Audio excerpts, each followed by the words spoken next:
Excuse me, y'all. I'm gonna have to go quarantine my dog. I'll be right back.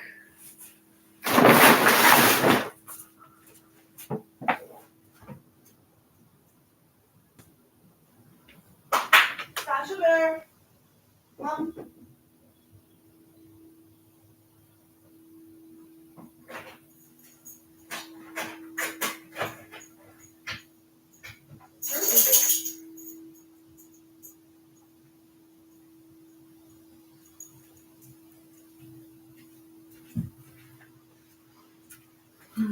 Right. Oh, make sure we can see a little bit better.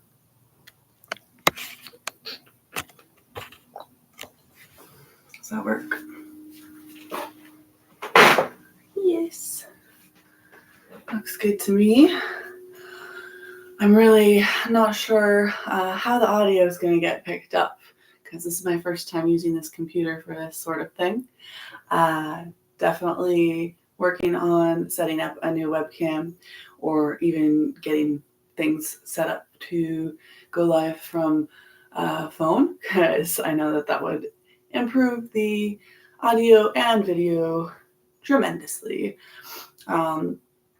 As you may know from the title and description of this page here, of this post, we are talking about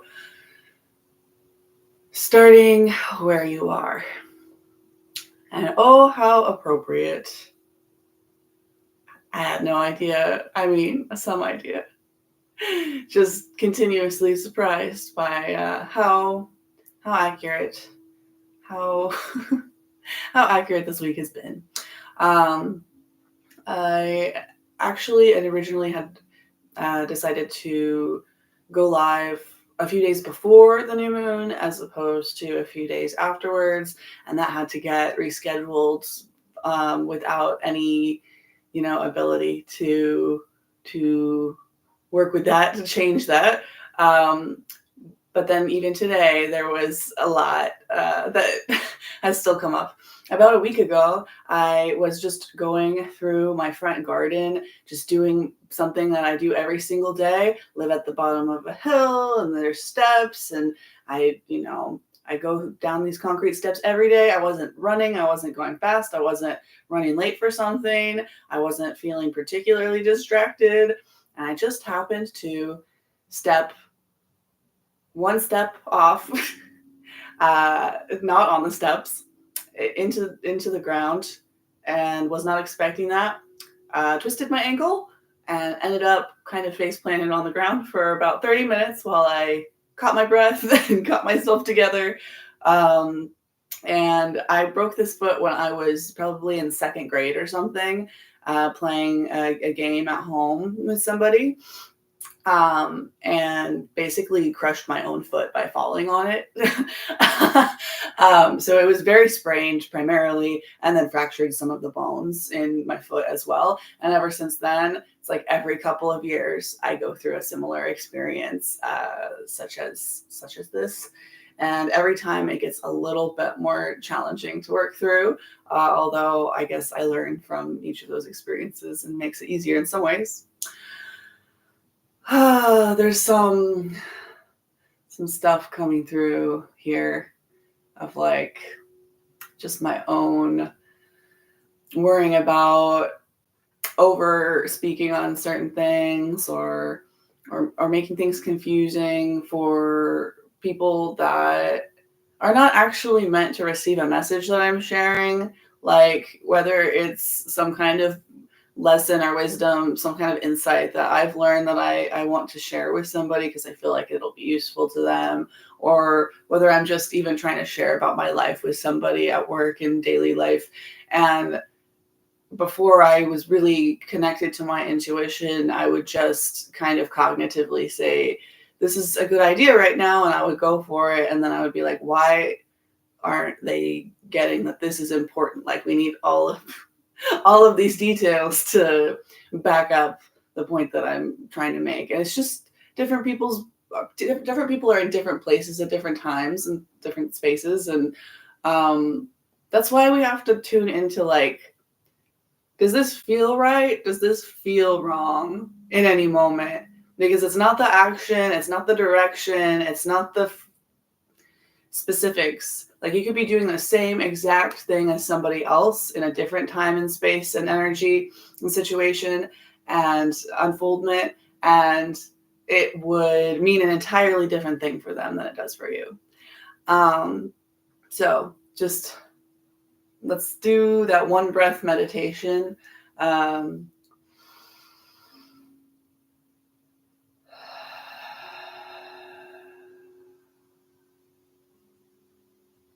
Just kind of bringing your attention to your heart space, maybe closing your eyes and just dropping in to that intuition, that consciousness, that intelligence that does not reside in your body, in your materia, in your brain, and your interfacing with spirit and energies and consciousness in either of those, but from the heart, because that's where those inputs combine into something greater than they are individually.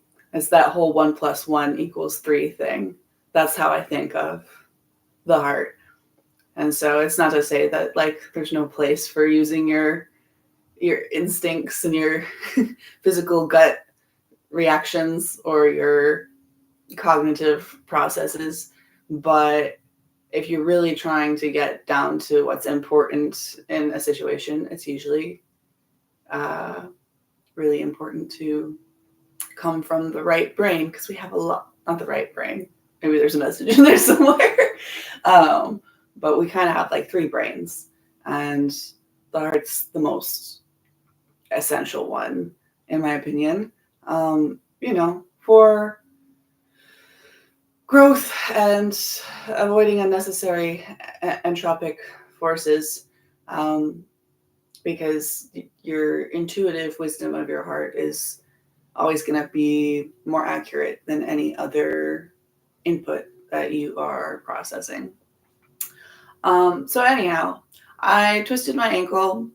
I was in quite a lot of pain, ended up working through it right away because I was just in such shock. I didn't really believe that had happened. It wasn't really swelling or anything, but I was walking with a limp for a couple of days. Definitely that first day.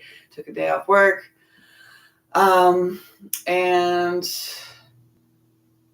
it just totally put me on, well, not my ass, but like on my face. Metaphorically. Anyhow.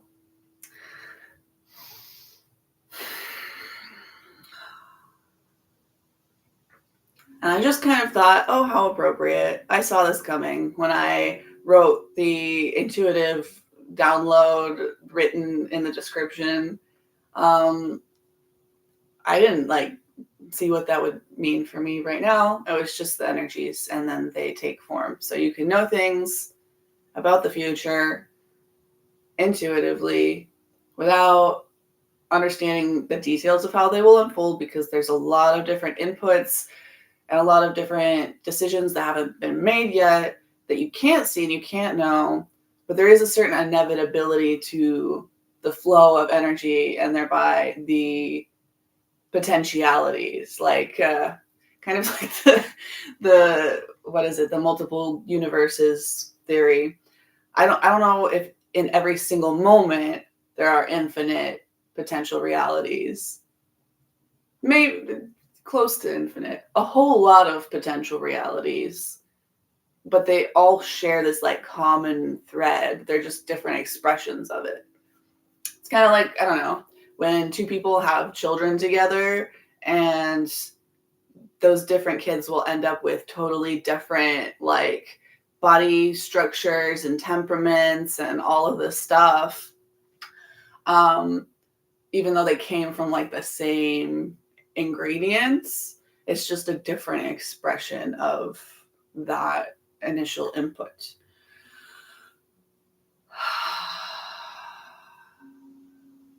So I don't have my candles that were supposed to be here that I would want. I don't have any candles right now, honestly, that aren't full of nasty chemicals and fragrances that I just can't abide by, just can't deal with it. It's too much. I'm very sensitive to these things. So looking forward to sharing the product that I very much support and have not had any issues with burning inside, even like without any of the windows open.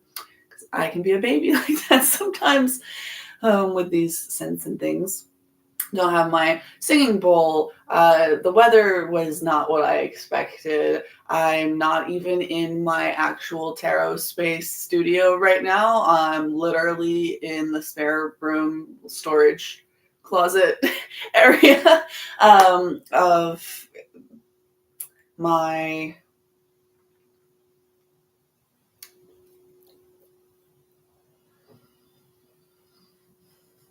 my partner's space with my puppy, which, that's why I had to leave in the beginning. Maybe she'll join us at some point here. Seems like she's chilling on the couch enjoying the Aquarius new moon sound bowls. So let me make sure I'm like sitting up a little bit straighter.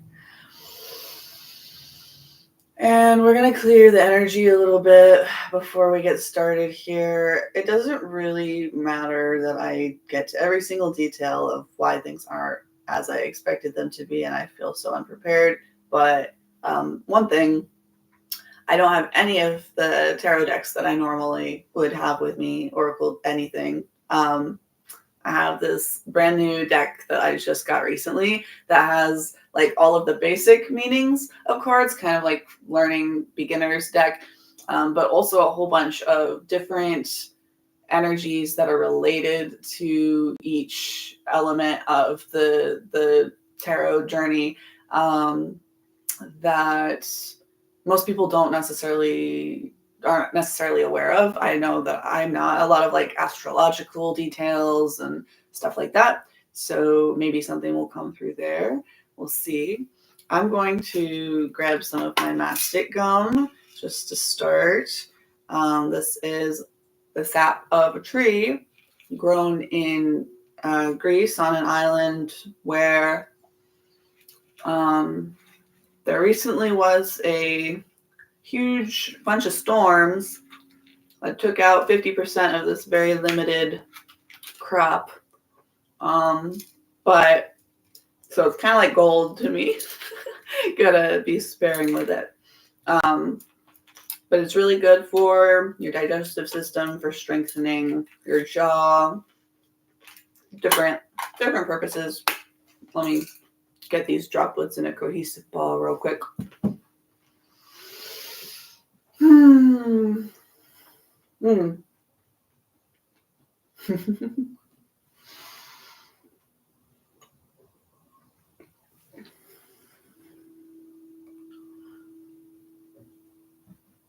Kind of helping to reshape your palate and open up your airways. And I found it to be very useful for like when you want to focus and stuff, but also energetically, like tapping into your intuition, opening your throat and your channel of expression. And not just improving your physical digestion, but if you know anything about Germanic healing knowledge or anything like that,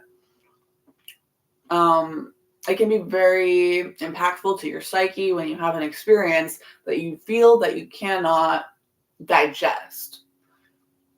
The way that human beings interpret stuff tends to be very, very like metaphorical. And so we'll have an experience that we interpret in this kind of like poetic, esoteric way another animal probably would never see that way, where we have a shock, a conflict in our lives, and we just don't know what to do with it, and we need to chew on it, and we need to sit with it. And there can be a lot of like solar plexus energy involved in that. And if you just get stuck and you don't feel capable of digesting and chewing on that experience, that thought, that feeling, that reality, then your body doesn't really know the difference between something poetic and metaphoric and something physiological, because our physiological beings were evolved like other animals throughout the history of time to respond and adapt to changing circumstances. And so if we feel like we can't chew on something, we can't digest it, our body is going to make adaptations for that, even though it's not something physically impacting your physical body. So you can know that cognitively, but it doesn't change the fact that it's impacting you physically. And you can have symptoms and you can have issues. That's just your body trying to digest that situation, that experience. And so you can like take an apple and you can bite on it. You can take, anything. But I found that mastic gum can be a really useful tool for if you have a lot of undigested thoughts and feelings and experiences that you haven't felt like you had time to, or you just didn't have that physical outlet to express that experience. It can help you move forward and move through that and gain something from it. So I love that.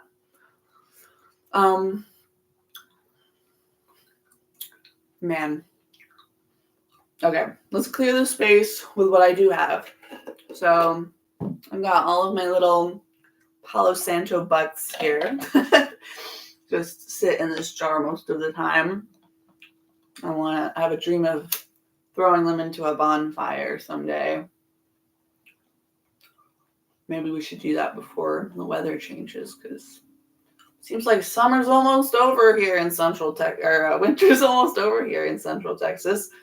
We had a good run, good few weeks. I really feel like I was born to live in Siberia or something sometimes, because, man, am I sensitive to the heat. So I've been really enjoying. We got a little bit of snow the other day. That was really cool. I'm getting this song called Palo Santo Baby by Peachka.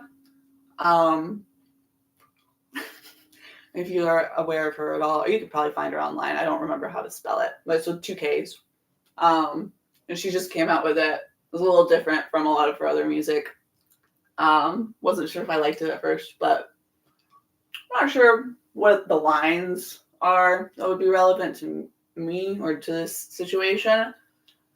But more like, maybe there's something in there for you to go check out and see what's popping out and resonating for your particular circumstance or situation.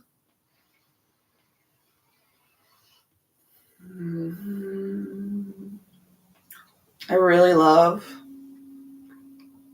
channels that aren't afraid to have like moments of silence in their readings, in their videos, in their lives. Because that's like, I know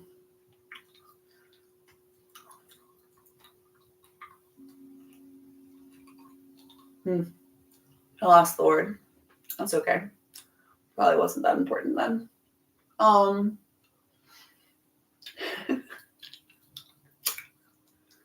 I guess Palo Santo Baby is like kind of this fun, strong, like redemption energy. I feel like I was definitely struggling in my early life with like my natural tendency to feel really comfortable and aligned with silence, like nature sounds, and kind of struggling with human language a lot of times. Even though I became quite a decent reader and writer and whatever for various reasons, it just wasn't my natural go-to. So shout out to Just Puckett for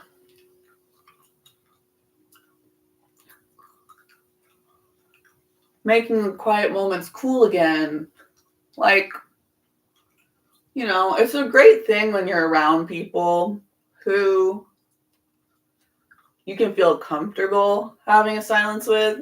Like, some of my favorite people to hang out with and converse with and engage with in that way, like, we can just like stare into each other's eyes for an uncomfortable for most people seeming amount of time, without moving the conversation forward. And it's like, I don't know, there's some kind of communication that comes through that, just as it comes through in other ways, in more like active forms of communication. So that's something I've been tuning into more recently. You know, in 2020, it was a really scary time for me. I'm not talking about disease. I was not in any way fearful in a physical sense, but more like a social, energetic, psychological kind of thing. Because it just forced a lot of people in my life to either, you know, separate from me physically or otherwise, in a way where I felt like I had an unhealthy relationship with them and I wanted and needed that space. But, you know, when big changes happen, a part of yourself is dying, and that part of yourself does not want that thing to happen. And so it feels like it's dying. It feels scary. And something about those relationships that made them feel relatively unhealthy at that time was because I felt such a strong impulse to show up the way that made those people feel safe and secure and happy and whatever. And it hurt me, and it took me away from the actions and the energies that I needed to be myself and to grow and to expand. But because of that ripping apart by no choice of my own, by other people's choices, and this has happened throughout my life in different ways as well, and it was scary at the time, it created this space where I had to really get real with myself and be like, well, if I'm not serving these people's expectations, if I'm not trying to regulate their nervous systems and their emotions and their psychology for them, then like, what am I? Who am I? What would I do if that wasn't where my value came from, if that wasn't what my role was, if that wasn't what I had to do to get by, what I had to do to feel safe? I mean, you know, you're already attacked or abandoned. Well, at that point, you have nothing to lose, and you can really get to know yourself in a way that you wouldn't otherwise. So I'm really, really grateful. I knew at the time I was really grateful for what was happening, but it didn't change the fact that it hurt and it was scary, and I didn't know it was going to happen. I didn't know what was happening to me. So maybe you're going through something similar now, or you have in the recent past, and you're just kind of trying to come to terms with and understand what the hell just happened to me. kind of thing. And who am I now? It's really interesting. I mean, this is kind of like a darker color as it's brewed, but it's technically a green leafy plant, the lemon balm. And everything I ended up pulling for this table today is like heart, throat, mind kind of colors and things. Even like the rose is pink, which is more of like a heart color than a lower chakras thing. So I feel like maybe, it's not too important to be focusing on like the earthly things, your physical surroundings at this moment. It's kind of like a quiet moment to finally start to chew on and process things that just happened in the moment and you had to stay in survival mode. And so there were lessons that you were meant to learn from those situations that you had available to you that just weren't available to you because you weren't able to be connected to your higher self at that time. So it's not to say your physical body isn't important. We're not like ascetics living in a cave here. We have lives. But I think it's kind of time to process some of those things through a more esoteric lens, so to speak, which is probably why you were drawn here in the first place, I would imagine. Okay, so that's probably enough Palo Santo for now. I'll leave it out in case I feel called to further that. I don't have my bowl, but here's my old bells here.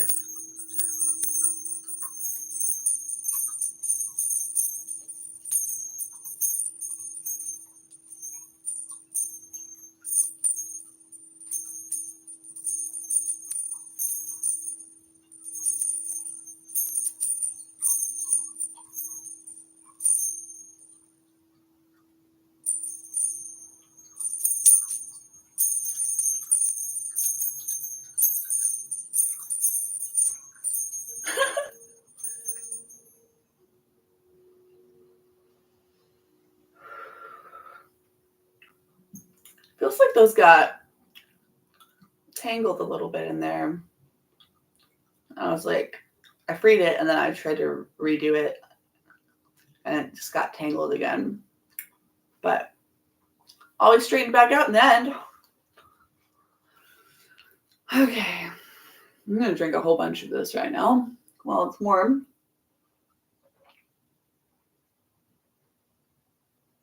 And make some space here. So before I even pull out cards from this deck here, I think I'm going to do something a little different. Oh, okay. Over here first. That's not even what I was going to say, but now it is.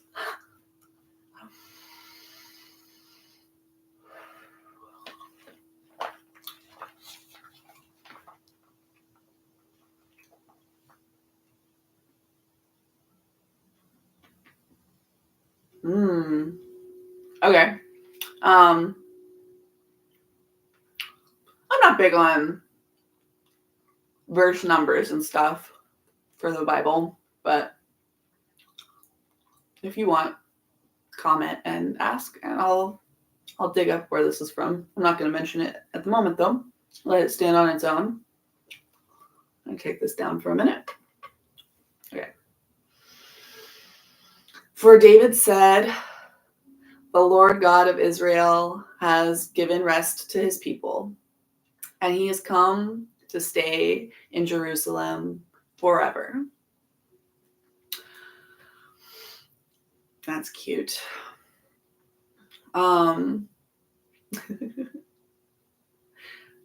well, what I got from that immediately was rest, like, and homecoming, and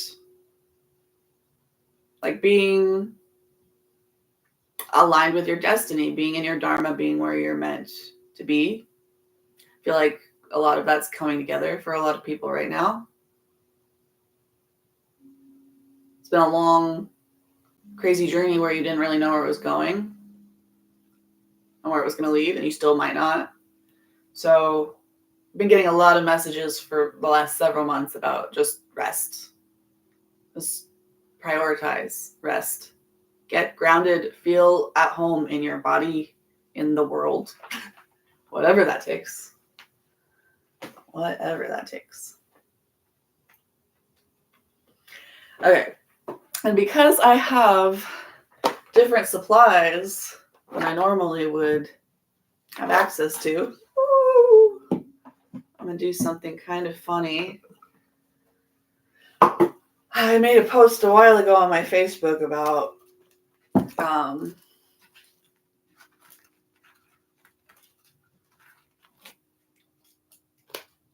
getting into creative forms of divination.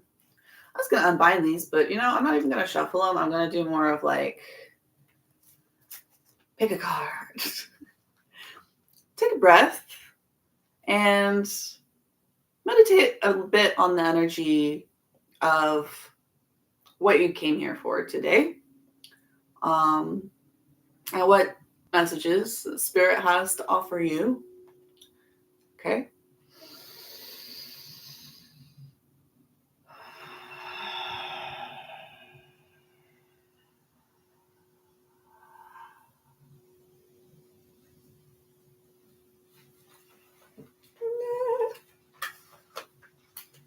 Okay.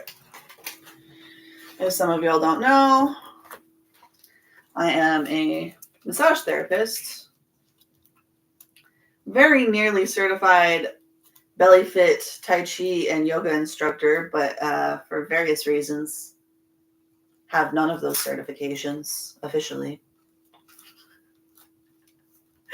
So what is that? Massage, movement.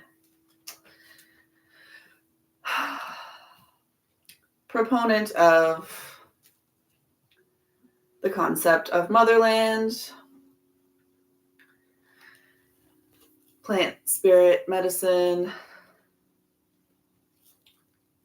sound healing, and creative divination, which I didn't entirely know, like, what all I meant by that in the moment when I said it. But even before I really learned tarot cards, and I was just like kind of dipping my toe in the water, and like I really picked up that it's important to not get overly enmeshed in the meanings of cards and things, and like the dogmas surrounding different systems when you're channeling.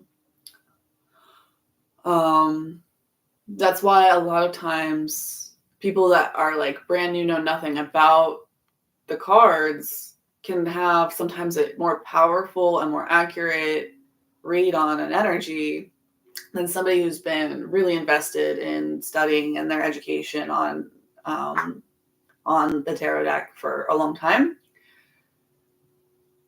So maybe something in there about gaining a beginner's mind. Rest can be really helpful for that. But anyhow, so I am a massage therapist, and that's why I have access to this deck of flashcards for the different muscles in the human body, all of them. And what came out here, I don't know if you can even see the cards with this camera setup. Yeah. So we got the lumbricals of the foot there. I mean, for one, that's very hilarious considering my my foot situation. The lumbricals of the foot are like the tendon, or the What am I trying to say?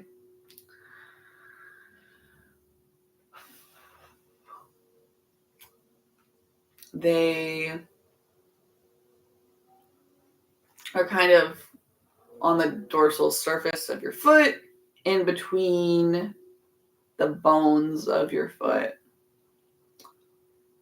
There's a bunch I could go into there, but I don't feel like it's necessary right now. I'm not just reading for a bunch of specialized people and massage therapists, but if there's something in there for you, go ahead. I just get more like the feet, the sole of your foot, they're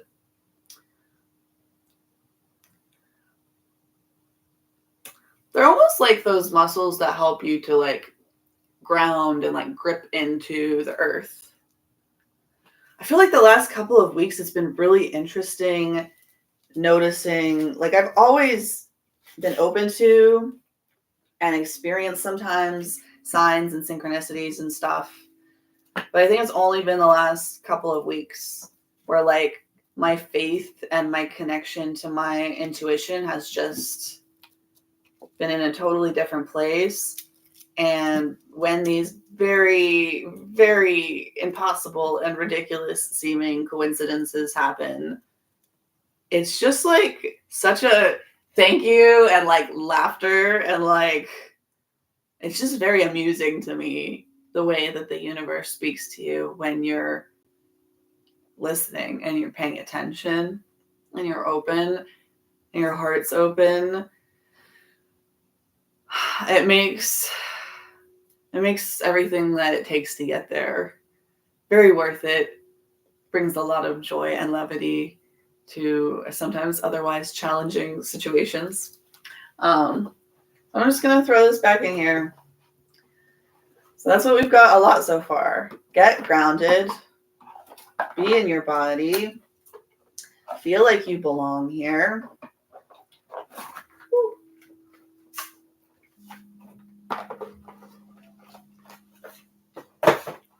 I'm going to do a little tiny bit more of this. And while you rest, also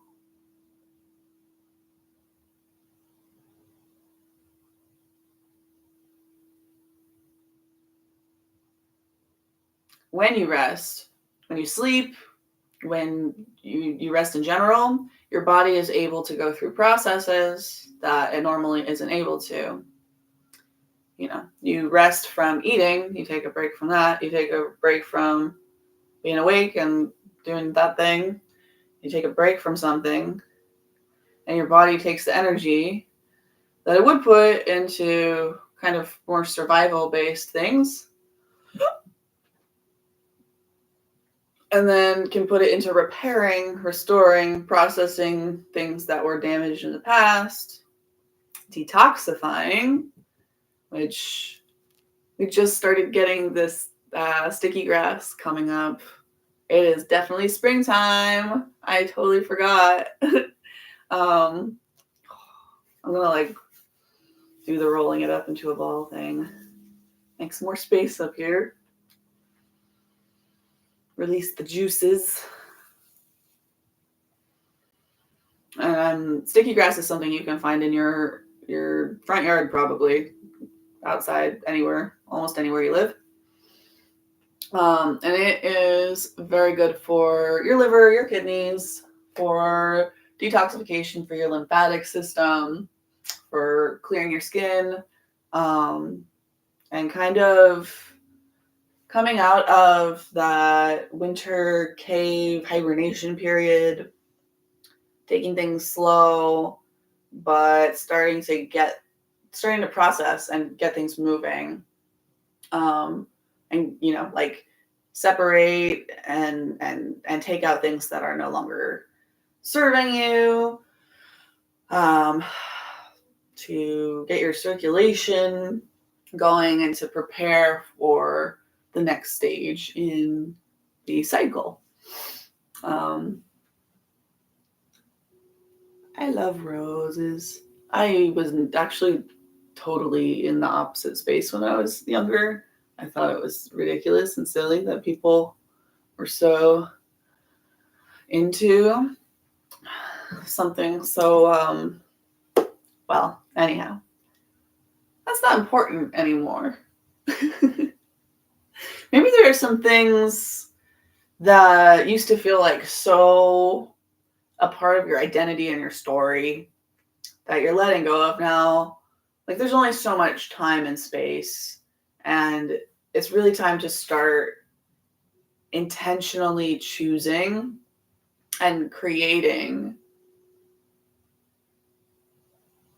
what is for you now, and giving all your time, energy, and resources into that for a period of time.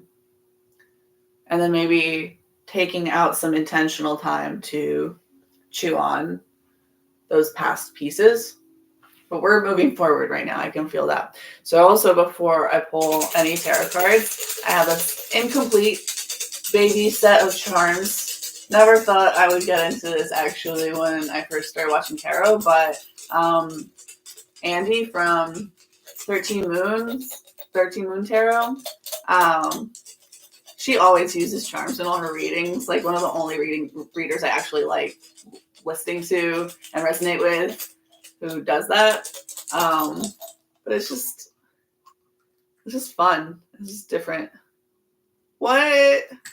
That's so funny. Okay. So I just got this little cute kitten. Can I get that? Yeah. And this little pizza slice here.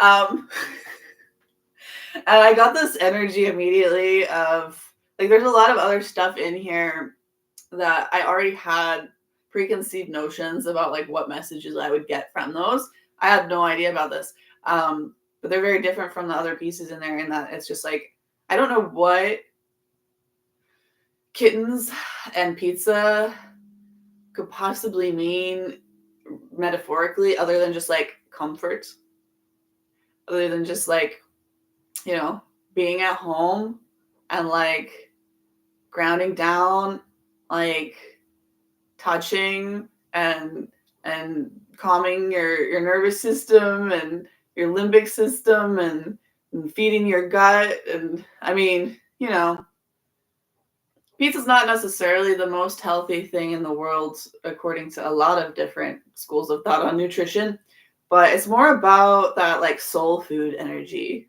You know what I mean? Like if that's something that really gets you excited, really makes you feel so happy and calm and good, it's a lot less about the mechanics. That's important. It's a factor. But even stronger than your physical reality and the chemicals and reactions and things going on there is your consciousness, because your brain sends all the signals through every part of your body to take every action that it takes. And so, like, you ever meet somebody who like smokes a pack of cigarettes every day for years and years? They eat so unhealthy, but they're just like a joy to be around. They live so long that, you know, like, it doesn't make any sense to your logical mind how they could be this like happy, effervescent, healthy person. That's what it is that soul food energy is. They prioritize that. They understand that they are worthy and deserving of comfort. It's kind of like that mothering energy, to mother yourself. Because a lot of us have a lot of mother wounds and a lot of weird energy around receiving things. They get this impression deep in their, embedded in their psychology from their earliest experiences, that what they're here for is to take care of and nurture their parents, because to maintain a feeling of safety in their nervous systems, they have to bend over backwards and find whatever way possible to prevent their their source of safety and nurturance and resource, from becoming like coming into this reactive survival tyrannical energy. Like you can't just abandon or ignore, scream at, psychologically manipulate a child and have them like logically understand why that's happening. I mean, they'll try, but they don't have the brain development, like the whole sequence of events you have to go through to mature. You have to go through these stages of having your needs met. And so if you didn't have that growing up, maybe your parents like gave you what you needed emotionally, or they kept a roof over your head and fed you, like some element of your life and of your needs was met, but you didn't have everything that you needed to have those things fulfilled, have that development occur, have those feelings occur, and move on to the next stage. Your body keeps growing, but you are frozen in your development in that case.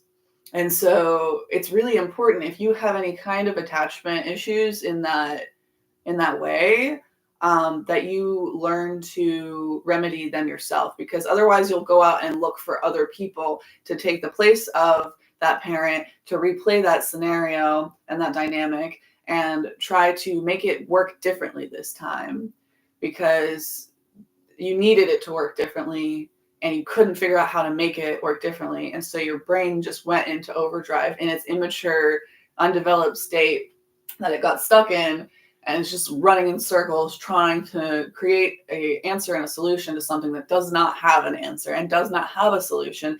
And you can waste a lot of time, energy, and resources in that process, believing that someday you will maybe get what you need. If you don't have what you need growing up, I'm sorry that's happened to you. It's happened to so many people. It's so common. You're not alone. But nobody can fix that for you. Nobody, like no therapist, no friend, no partner is ever going to be able to resolve. Like they can offer some assistance in some ways, but they're never going to resolve those unmet needs. The only way that you ever have your need for warmth and comfort and emotional regulation and physical safety and stability and whatever it is, if you need those things resolved, you have to become your own mother, your own father, give those things to yourself, become your own best friend. And the more people that realize that prioritization of fulfilling those needs and remothering themselves and refathering themselves, the more people do what it takes, like put their time, energy, and resources there, not into trying to get any certain reaction or approval out of anybody else, but like your highest priority is to raise that inner child and unlock your development, to change your neurochemistry, to change your body, your energy field, your reality. That is the only way that we break those generational curses and not just avoid perpetuating and harming our children and our next generation, but also makes an immediate change in like the world around us as a ripple effect. You want to help other people, you want to change the world. As Vanessa Stone said once, it begins with world peace begins within your own heart. And if you can really feel that and really believe that, really act on that, I believe that we can create a reality beyond our wildest current imagination, and it will expand our imaginations and our capacity to create. and resolve a lot of depression, anxiety, suicide, ideation. It is not changing external things that does that. It is reparenting yourself. Okay. Let's do this. 50 minutes in, 5:38 on the clock. That is what? Hierophant, Empress, Strength, teaching us lessons about remothering ourselves and healing and confronting our demons through that process. And that's what I mean by creative divination. Literally, anything in your life can be a message. And if you're open to receiving that, you don't need any special credentials or training or teaching to have a conversation with God. It's always there for all of us, inherent in your existence. I mean, there's some things you can do to help increase the health of your antenna,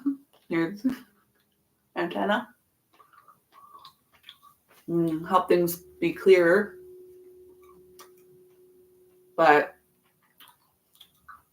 literally anybody has it, whoever you are. Okay.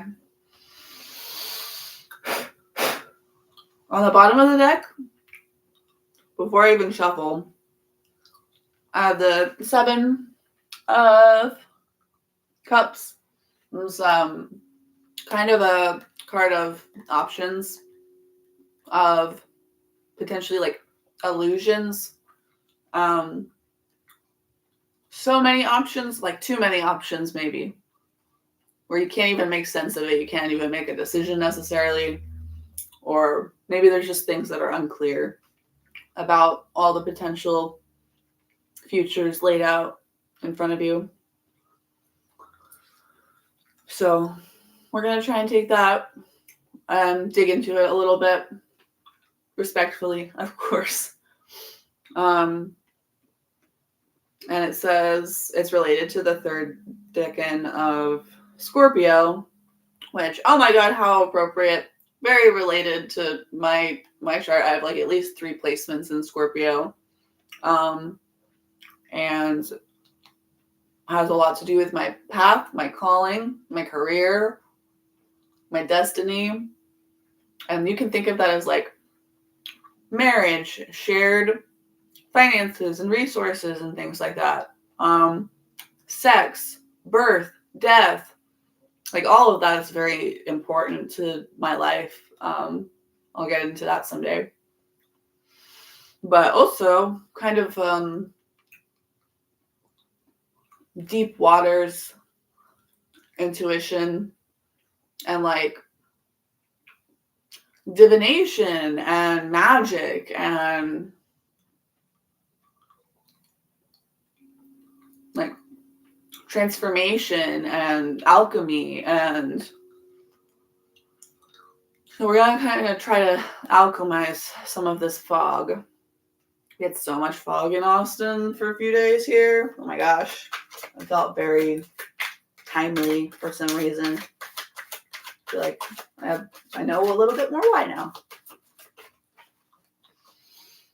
This deck was like so nice and easy and fun to shuffle when I first got it. And I feel like it has quickly become a little bit more unruly and tattered. It cost me like, I don't know, $5 or something. So not too surprising, but sometimes something looks bright and shiny at the start and it feels really good. And then you start to like run into challenges And it makes you like, should I even be doing this? Should I be using this? Is this right? Is this the right path? Is this the right choice? Is this the right action? Should I just avoid this resistance?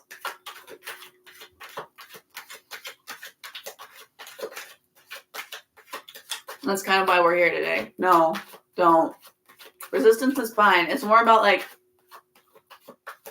using that friction to polish the stone of your heart. And like in those times, it forces you to come deeper into that still place inside of you to help you manage, to help you remain functional and objective throughout those intense experiences that you might be having.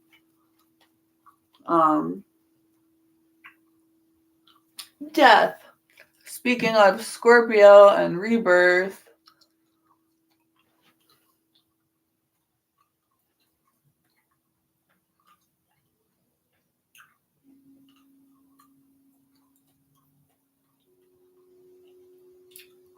Hmm. 13 reduces to 4. The number 4 is about control and organization. It's like Emperor energy. It's like a box, a home, 4 walls. So it's kind of like taking and transforming that scary, confronting death energy and creating a safe place within yourself to allow you to maintain a sense of stability and security as you move through intense changes.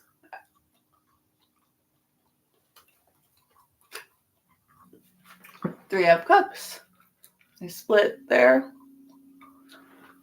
A lot of like really trashy tarot readings, people will read this card as like third party situations, is like your partner's cheating on you and weird stuff like that. Like you don't know whether that's true or not. What use is it thinking about stuff like that? That's so weird. But generally it's like celebration, friendship, collaboration, creativity, community, happiness. So if we're able to take that death energy and create that stability inside of ourselves when we're around it, it'll allow us to attract more aligned, syntropic energy, because we created it inside of us first, and then we are able to see it reflected in our surroundings.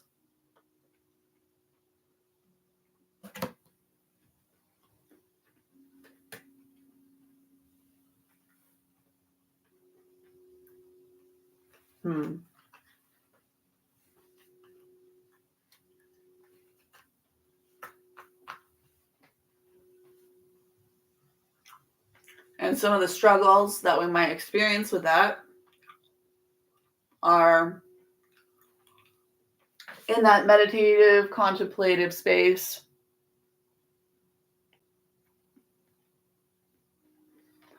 We might have the potential to fall into apathy, disconnection. Like we want to stay present and we want to believe in the potential of the good things coming to us. So it's about like believing in the world around you and outside of you. You see how that hand's offering him a cup and he's not looking at it. And he's kind of like, feeling dejected and not recognizing the blessings and potentials all around him. So that's kind of a suspicion of the outside world. 59:59 on the clock.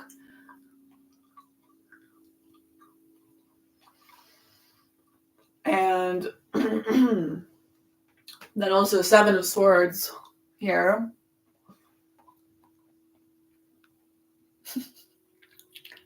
Is kind of a card of getting away with something, acting strategically, trickery, betrayal, deception, being strategic because you believe. It's kind of like that, a kid in a kitchen with a parent that they're afraid of, and the parent isn't in the kitchen, but they're, in their home, a parent they're afraid of. And that kid goes to get a cookie out of the cookie jar. They're not supposed to, and they know that they'll experience pain if they are discovered, but they feel like they want and need this thing. They're just following their instincts as a child to, be fed and nurtured and have the things that they need.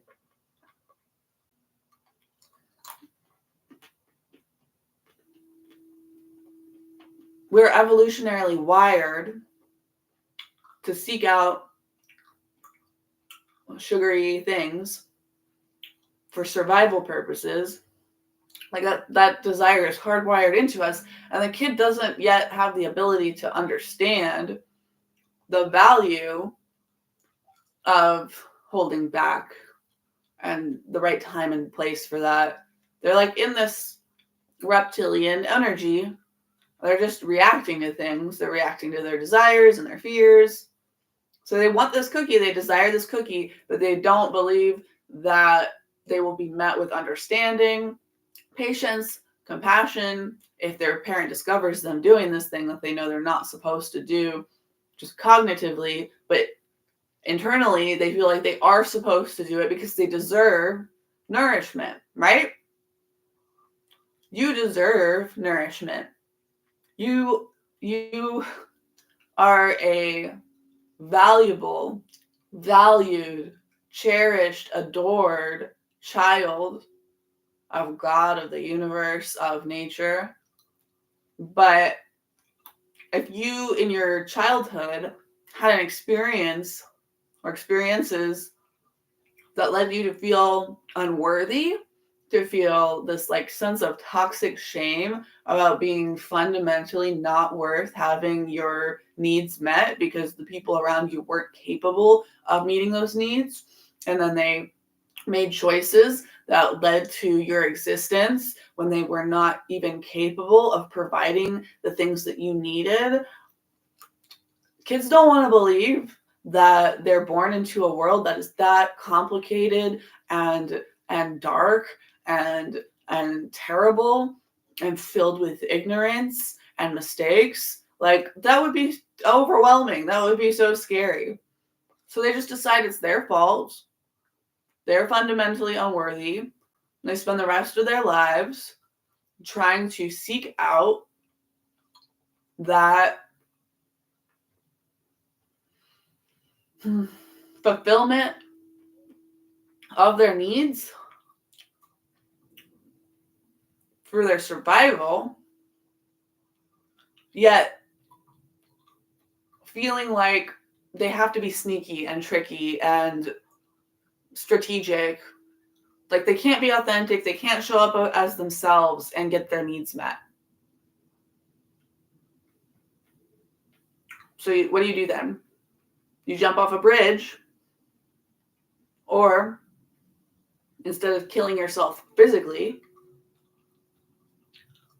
you mask and hide and kill your soul and its expression in the world. Maybe you have like some of that inside, but you don't feel ever safe entirely to share it with other people. And you feel like your interactions with the outside world have to come through the lens of deception. You have to pretend, you have to lie, you have to bend the truth, you have to misrepresent yourself, you have to misrepresent others, you have to contort yourself You have to bend reality to your needs in a way that is not aligned with God, is not aligned with your inherent worthiness, is not aligned with your inherent value, is not aligned with the inherent value and potential in the world. It's a suspicion that, well, it's a suspicion that you're not good enough for the world. So Four of Cups is kind of a suspicion that nothing that the world doesn't have anything worthwhile to offer you. So what's the point of like trying? You're not going to find fulfillment no matter what you do. And this feeling like you are not enough. You are not enough to be authentic and just show up in the world in that childlike state of freedom and authenticity and self-expression. So when you are creating that reflective space, that stability inside yourself, you might come up against your excuse me, your fears and anxieties that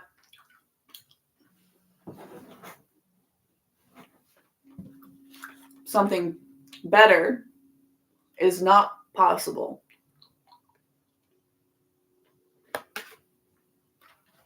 And if you believe that something better is not possible, you best believe something better is not possible, because that's just how it works. For better or for worse.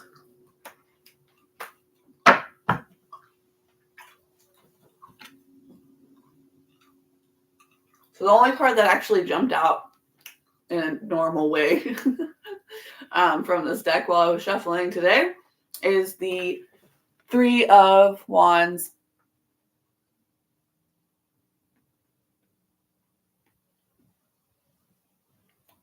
So this guy is looking out over the horizon.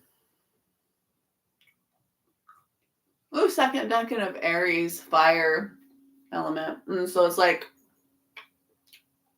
you know,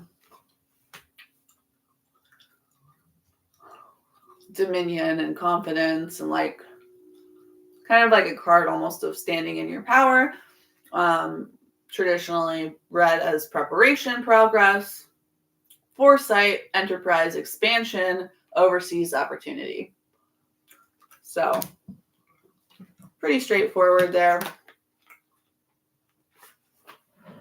If you want to come into this new space of your future, you have to make way to create this new reality and this community,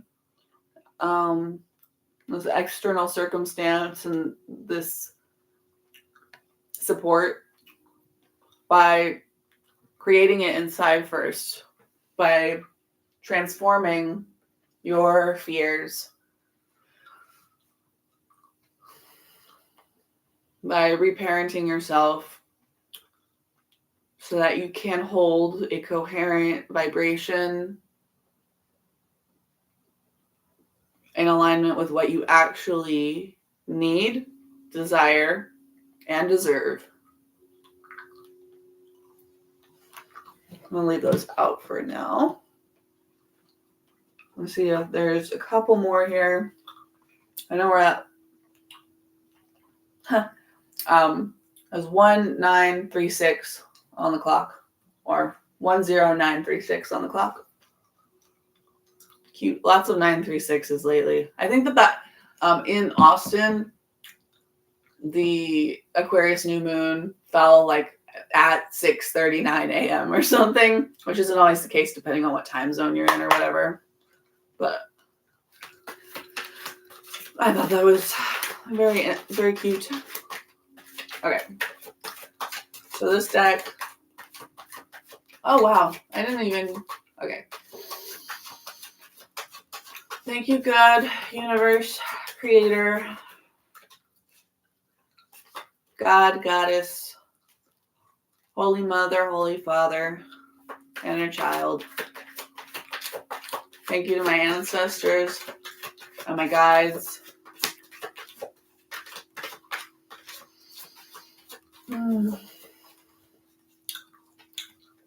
Please allow me to channel what is in the best and highest good and interest of the viewer.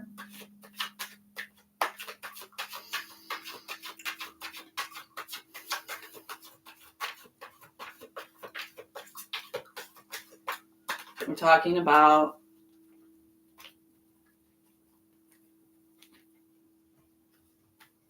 starting before you're ready. So, if we're never going to be ready, where do we start? I know a lot of people want to pull things down in like a more concrete way a lot of the time, have an understanding of the concrete actions that they can take in the world to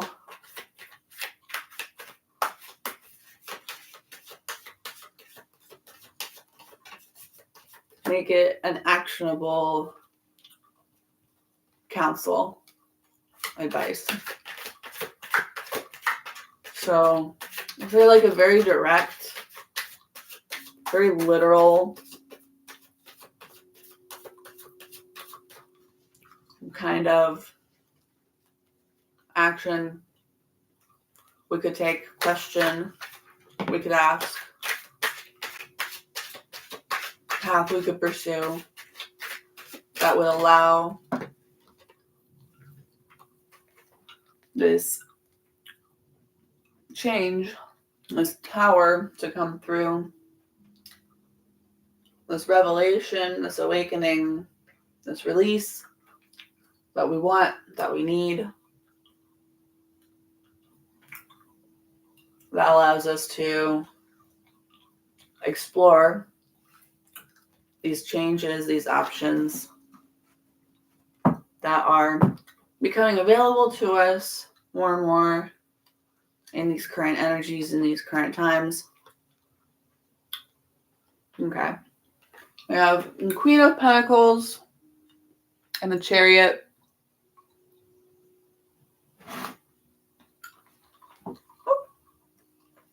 I'm going to try to do that a little bit closer here.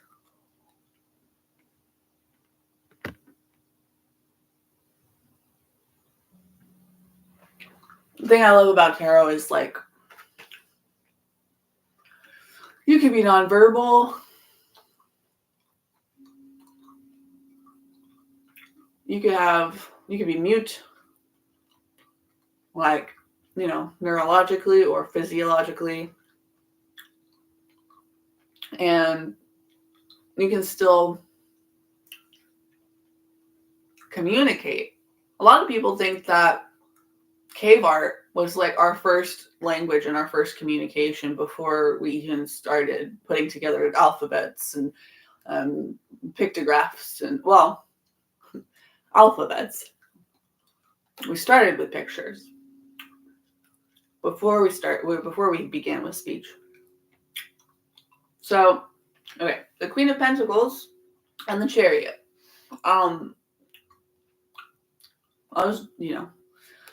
Traditionally, the Queen of Pentacles is read as nurturing, practical, providing financially. It's like stability, but also with that, those energies of like home and femininity, of being receptive, of receiving that, receiving that stability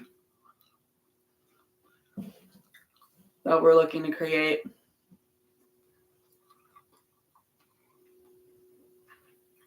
the Queen of Pentacles is kind of like feminine emperor energy.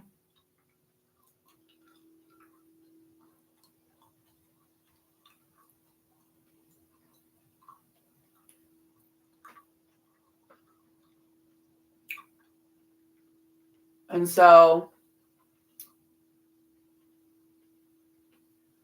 that's kind of what we're looking to create in ourselves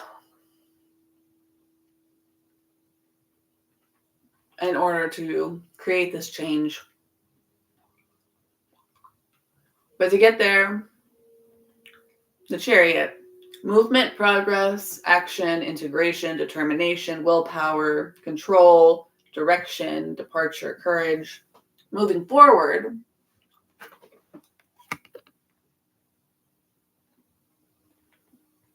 The Chariot is also a card associated with Cancer energy, which is like home, family, the mother.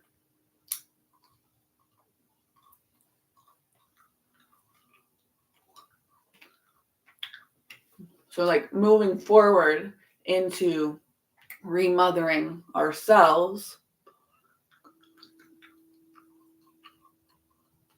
could look like potentially Cancer is the crab. The crab can take its shell, pick itself up. It is its own home. So it can pick itself up and move anywhere physically, pick up its home and take its home with it. So you might be literally moving or need to consider such a thing. Queen of Pentacles is a card about physical reality and physical things in the real world. So you may just need some sort of like physical change in your environment, either by like picking yourself up and moving into a new physical environment, giving yourself new different stimuli to work with up here, or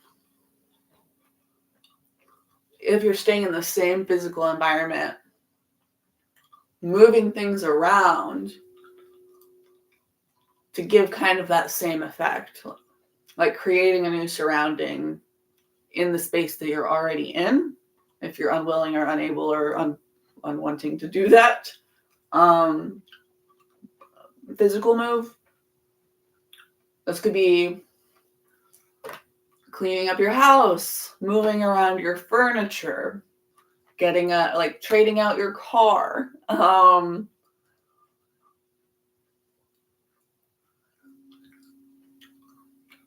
I work in a massage clinic sometimes, and a lot of times people will choose the same room in that clinic because they like it. So maybe you're like at work, but you choose to switch offices, switch studios, switch rooms, switch units in that space. And they're like all kind of designed pretty much the same, but it's just in a different spot. It's seeing different energies, different people, different experiences, different situations. Could be something as simple as that. Could be changing up your wardrobe or something like that, if that's something that speaks to you. Changing up your diet, like in the same kitchen, but cooking different foods than you are normally used to, and seeing how that makes you feel, how you interact with that.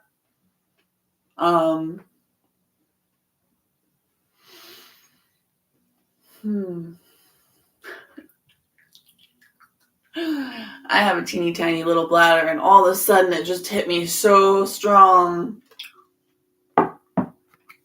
that my channeling just kind of whoop. So that's like my body telling me to prioritize and care for my own physical body and my own physical needs regardless of what I thought I was doing right now.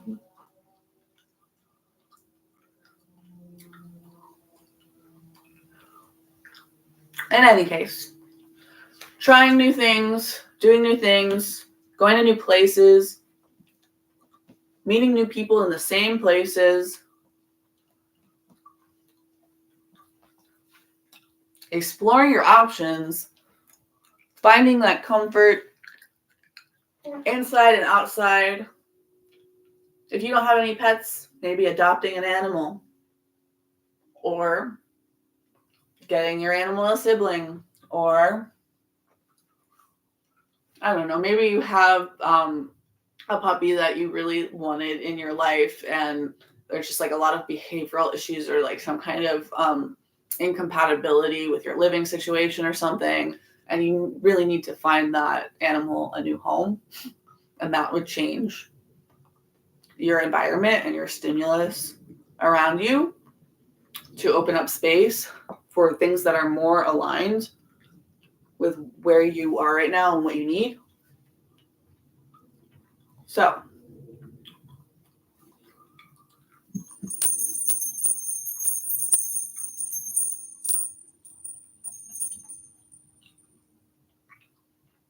that's where I feel called to end this message. I'm going to stick around here for just a minute, clearing this space. Make sure to protect yourself out there. This is a really intense time. A lot of power and potential, but also, intensity is neither positive nor negative, and it can take all kinds of forms. And as you take actions to grow and change, there will be people and places and things that feel threatened by that and may seek to impact you in some way. Actions have consequences. And when you're seeking a positive consequence, there may be other things that you didn't anticipate that come up that need to be addressed and cleared and confronted and acknowledged. You may have people coming in from your past, challenges coming in from your past, debt you forgot about, a toll bill, and you could take these things as challenges. You could take these things as reasons to give up and feel dejected, suspicious, incapable, and unworthy. Or you can meet those challenges with faith in yourself, in the divine, in your Holy Mother, in your Holy Father, in your Holy Child.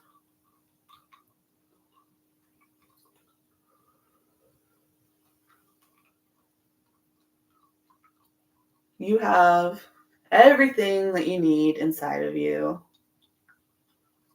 to change your reality, to process your past, to accept where you're at now, to find the strength that you didn't know you had because you chose to believe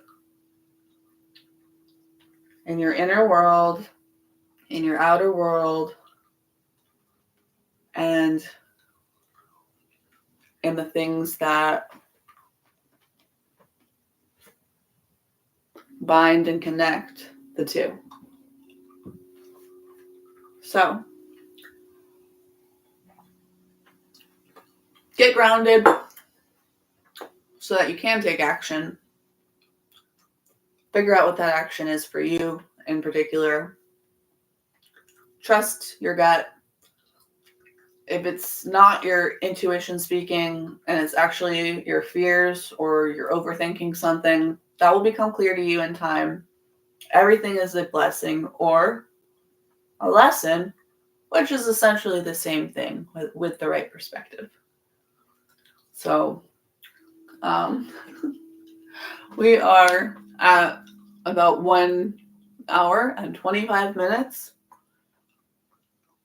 A little longer than I was expecting, but not much because I know myself, and this was flying by the seat of my pants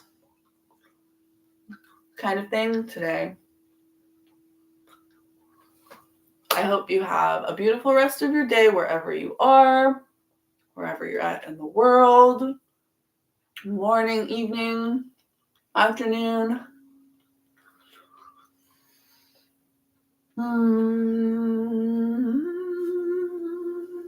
Thank you for being here, for spending some time with me, for investing some time in yourself to be reflective,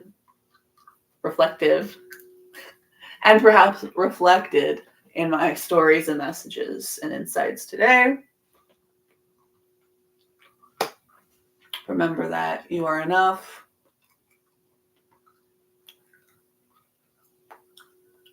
And you deserve to go pee if you need to.